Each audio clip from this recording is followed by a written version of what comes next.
모닝 컨설트를 우리가 지난주에 얘기를 안 해갖고요. 오늘 잠깐 언급해드리고 갈게요. 모닝 컨설트는 여러분들이 이제 우리가 방송으로 수개월 이야기를 했기 때문에 잘 알고 계시죠? 웹 기반의 여론조사인데, 대한민국 같은 경우는 지금 정확하게 숫자 몇 명으로 하는지는 모르지만 최소한 2, 3천 명은 되는 걸로 알고 있거든요. 웹 기반 조사. 앱 기반 조사라는 게 와서 인기 투표하는 거 아닙니다.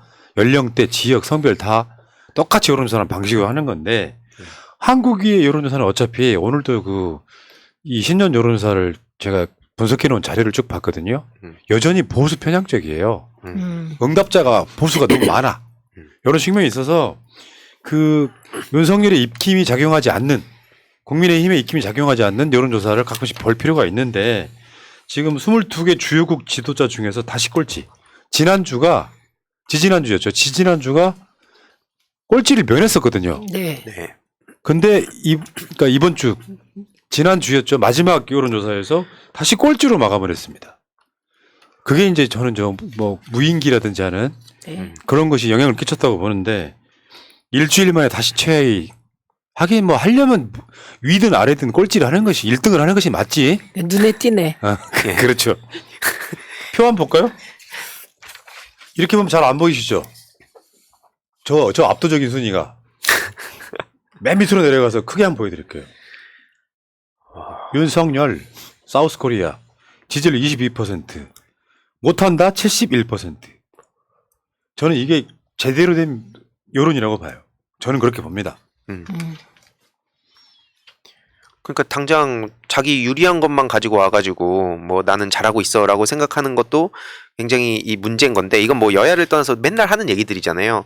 특히 평론가들이 그런 얘기 되게 많이 하는데, 왜 저런 결과에 대해서는 자칭 평론가 전문가들이 얘기를 잘 안 하는지, 뭔가 되게 민주당이 안 좋게 나온 거는 계속 띄우면서 이런 여론 부정하면 안 된다, 이런 얘기 하잖아요. 저는 이런 모순도 좀 지적을 해야 된다 봅니다. 근데 어쨌든 아무리 여론조사 40% 나온 걸 봐도 부정평가 50% 다 넘잖아요. 그게 핵심이죠. 그렇죠. 다 아시겠지만 20%대가 40% 가까이 됐다 그래서 높은 지지율은 아닌데, 그렇죠. 요거를 전문 용어로 기저효과라 그러잖아요. 워낙 기준이 낮다 보니까 좀 오른 것처럼 보이는. 다만 국민의 과반 이상, 많게는 60% 가까운 사람들이 윤석열 못한다고 하고 있는데 그걸 언제까지 올릴 수 있겠냐고요. 이미 돌아서 버린 마음을 돌리려고 해야 되는데, 그 사람들은 나 계속 미워하게 내버려둬. 숨어있는 샤이 보수를 나를 지지하게 만들자라는 전략이거든요. 예.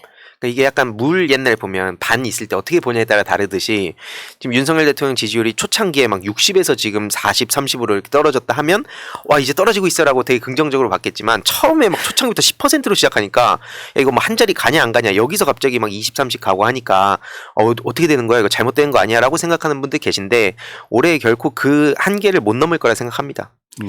근데 그나마 이 지지율 올린 것도 노동자 악마화로 올린 지지율이잖아요. 네. 뭘 잘해서가 아니라 화물연대에 대한 강경 진압으로 보수가 다시 일부가 뭉쳐준 거잖아요. 네.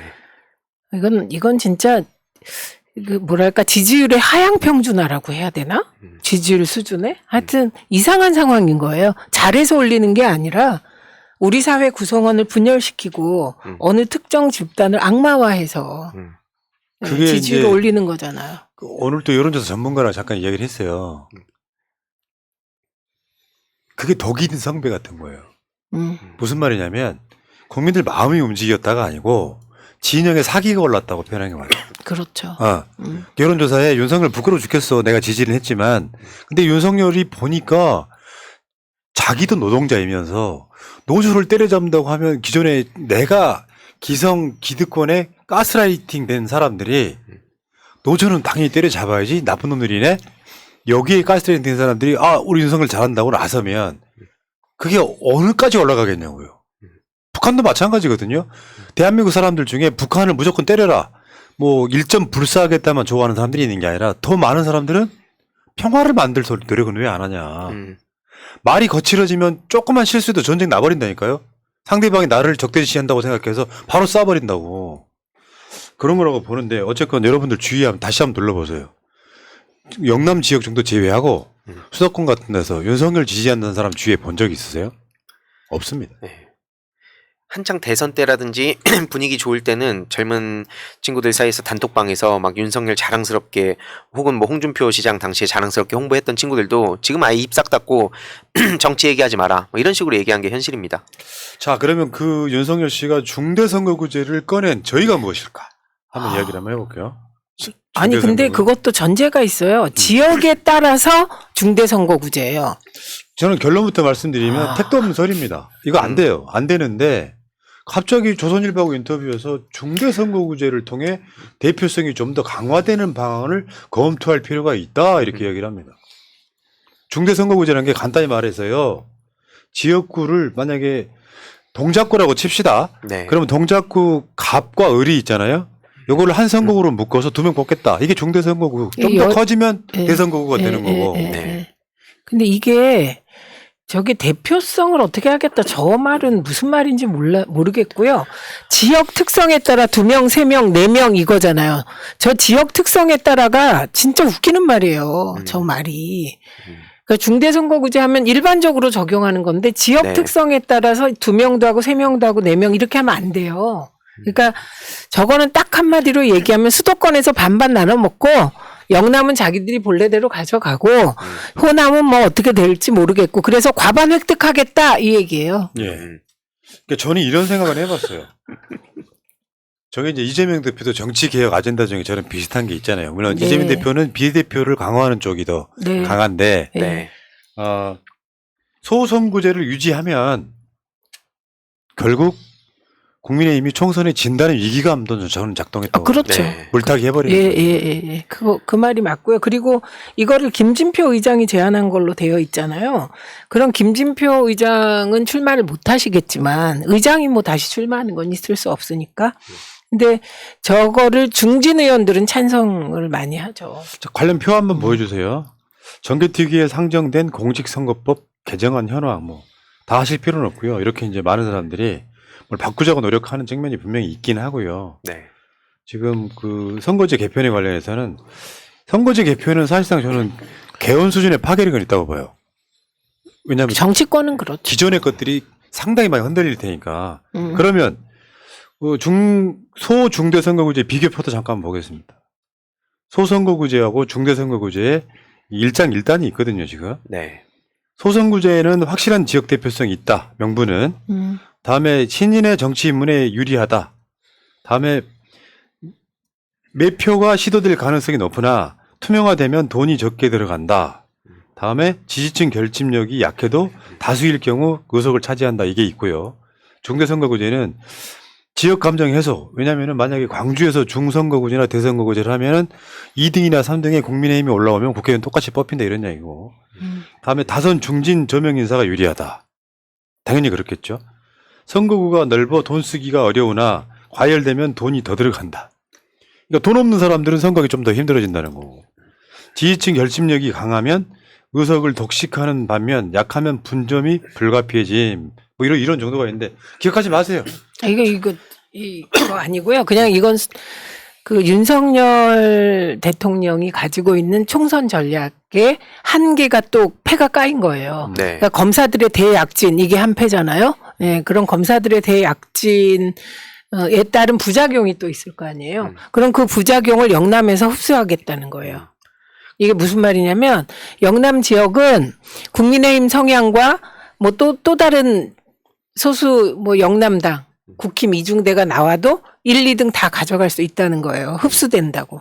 네. 그러니까 저도 이 총선과 또 진보 일각에서 평소 민주당을 좀 비판적으로 보시는 분들이 이걸 치고 와가지고 민주당 응답해라 뭐 이런 식으로 또 얘기하신 분들 계신데 기본적으로 윤석열 대통령이 이걸 그냥 던졌다고밖에 볼 수 없는 게 대통령실도 바로 선거였잖아요 일단. 그리고 저는 좀 불편한 것 중에 하나가 노무현 전 대통령 자꾸 언급하면서 니네들 막 민주당 어쩌고저쩌고 하는데 노무현 전 대통령 언급하려면 기본적으로 사람 사는 세상을 위해서 여러 가지 시도하고 추구했던 것들 다 얘기를 하면서 그런 얘기하면 좀 뭐라 안 하겠는데 완전 선택적으로 이런 것 같았을 때 얘기하는 게 너무 불만입니다. 뿐만 아니라 노무현 대통령께서 대화합을 얘기하면서 중대선거구제를 얘기했을 때와 지금의 지역 구도는 달라요.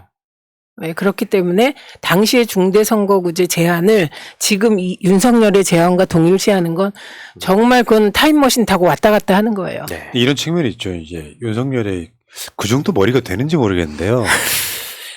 민주당의 수도권 국회의원들은 반대하겠죠. 네. 근데 민주당의 영남 쪽 지역위원장들은 찬성하겠죠. 그렇죠. 국회에 대하니까 이런 분열 전략으로 제시했다 이런 이야기도 있고요. 그렇죠. 그런데 그것도 영남 쪽 지역위원장 중에 될 수 있는 숫자가 소수예요.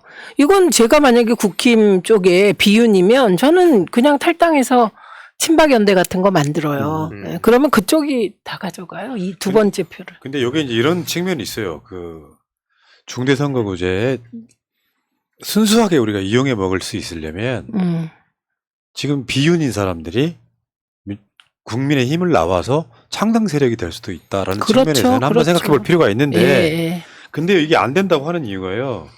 전체 선거구를 다시 구성해야 돼요. 그러면 기존에 있던 사람들이 찬성하겠어요? 반대하겠어요?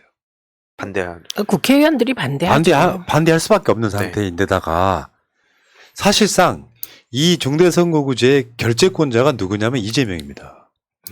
지금 현재 이건 국회를 통과시켜야지 시행령으로 가능한 게 아니잖아. 네. 그럼 이거를 찬성해줘야 되거나 최소한 협조적으로 나올 수 있는 사람은 이재명이에요. 그래놓고 또 이재명을 이메일로 초대를 해? 아, 그러니까요. 신년 인사회에? 그것도 4시간 만에 답변하라고. 네. 이 상황에서는 이재명이 갑이에요. 그렇게 홀대를 해? 인간 정말 인성하고는 정말 아유. 그 인성의 문제이기도 하고 너무나 세상이 자기 중심이라 판이 안 읽히는 거죠. 그러니까 사안사안마다 갑을 관계가 바뀌잖아요. 이게 정치의 오묘한 세계인데 그냥 무조건 슈퍼갑인 거예요. 제왕적 대통령은. 김진표 의장님 저번에 한번 관저에서 식사 대접 받았다는 이야기 들었잖아요. 네. 이러실 게 아니라 차라리 개헌을 요구하세요. 네. 대통령 개헌은 나중에 카드로 남아있긴 하거든요. 개헌해가지고 윤석열 임기를 단축하는 방법도 있어요. 그거 윤석열 후보가 후보 시절에 받겠다고 했었죠. 받겠어요 지금? 받겠다고 했어요. 어쨌든. 새날의 2024년 목표는 정권 교체입니다. 아 근데 민주당이 좀 이 제안에 대해서 지나치게 뭐 그 반응할 필요도 없지만 민주당의 정치개혁 아젠다는 빨리 내주시기 바랍니다. 네. 네. 지금 이재명 대표는 그거에 대한 질문에 대해서 소수자들 진출이 가능하고 신인 진출이 용이하다는 장점이 있으나 기득권, 소위 유명하고 경제력이 큰 사람이 장이 될 수도 있다는 얘기도 있다. 장단점을 충분히 고려해서 당내 의견을 모아가는 중이다라고 일단 선을 그었다고 하는데 그럴 수밖에 없는 것이죠. 그리고 이재명 대표는 다당제가 소신이에요. 그리고 네. 다당제를 해볼 만해요.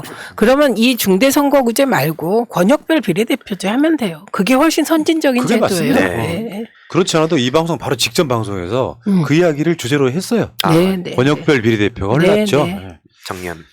자, 그 당에서 저는 윤석열의 최대 리스크는 이제 유승민이 될 가능성이 높아요. 가면 갈수록. 네. 유승민은 절대 탈당 안 한다고 할 거고 사실 탈당 안 할 가능성이 되게 높지만 정치는 생물이니까 극한 상황에 몰리면 탈당도 가능하고 창당도 가능하다고 봅니다. 유승민이 한 말인데요. 우리가 정치 역사가 오래되다 보니까 대통령 예스맨으로 국힘을 채우다가는 당 망한다. 한두 번이 아니다 이렇게 얘기하고 있거든요. 당연한 거 아닙니까? 2016년 옥새 들고 나르샤. 네. 요즘 그리고 이 도끼가 더 강해진 것 같더라고요. 보면 뭐 극우 얘기는 기본이고 뭐 꼴보수 뭐 얘기까지 하면서 지금 윤핵관들을 지금 완장차고 설치는 거 더 이상 못 보겠다. 공천 안 줄 거다. 뭐 이런 얘기까지 나오고 있는데 유승민 노골적으로 방지법을 만드는 셈이나 마찬가지니까 저렇게 더 목소리가 세질 수밖에 없다 봅니다. 저번에 최민희 의원 이야기 하셨잖아요. 민주당한테 가장 위협적인 사람은 유승민이라고. 그렇습니다. 유승민, 이준석이 손잡고 총선 치르잖아요. 국힘. 민주당 이기기 어려워요. 네. 옛날부터 막 중부담 중복지 얘기하고 네, 지금 네. 윤석열 대통령과 너무 다른 노선이라서. 그런데 뭐 철저히 두 사람을 배제하고 있기 때문에. 그렇죠. 그러니까 윤석열은 한 번 해먹을 결심이고 다음 정권을 물려주고 싶지 않은가 봐요. 실제로 그렇지 않습니까? 네. 그런 어떻게 보면 참 개혁 보수의 길이라는 게 멀고도 험난한 거예요. 기가 막힌 만평 하나 봤네. 참 진짜. 유승민한테 적세가 있어요. 유승민이 제일 당선 가능성이 높은 사람이지만 저 방식으로 당원 100%를 해버리면 유승민은 당대표가 안 될 가능성이 높은데 윤석열 임기 내내 유승민이 또는 이준석이 괴롭힐 거예요. 아니 정치를 왜 이렇게 하죠? 유승민이나 이준석을 내 편으로 만들면 훨씬 정치가 편할 텐데요. 아니 검사의 세계에서 그런 건 없죠. 그냥 피고는 피고고 검사는 검사. 단죄해야 될 대상이 있고 검사가 있고 이런 거잖아요. 근데 그 유명한 명언이 하나 있잖아요. 뭐 보수는 부패로 망하고 진보는 분열로 망한다고. 그거 바뀌었어요. 지금 국민의힘이 역사가 있잖아. MB 때는 친이 친박이 싸우고, 네. 박근혜 때는 친박 비박이 싸우고, 윤석열 때 오니까 친윤 비윤이 싸우네. 아주 훌륭한 새끼들이 아주. 뭐 권성동 의원 같은 경우는 최근에 또 뭐 유승민 전 의원은 그 민주당 아바타다 이런 식으로 자극하고 있는데 더 열심히 목소리 내기 바랍니다. 그게 아니야. 권성동의 한계라고 봐요. 이게 지금 그 윤핵관 지도를 잠깐 보면은 저게 왜 어떤 현상으로 일어난지 아세요? 윤석열이 정치를 모르고 예를 들어서 이제 대통령에 당첨되다 보니까 당선이 아니고요. 당첨되다 보니까 주위에 윤석열을 정치를 활용해 먹는, 네. 이용해 먹는 사람들이 주위에 늘어난 거예요. 그렇다 보니까 저런 식으로 이제 이제 거리 관계도라는 게 생겼는데 윤석열이 무능해서 그렇습니다. 근데 저는 조선일보 인터뷰에서 윤심도 없고 윤핵관도 없다라는 취지의 말을 하는 걸 보고 깜짝 놀랐어요. 아, 깜짝 진짜. 지금 국민의힘 전당대회 룰이 당심 100%가 아니고 윤심 100%다. 그렇죠. 네. 네.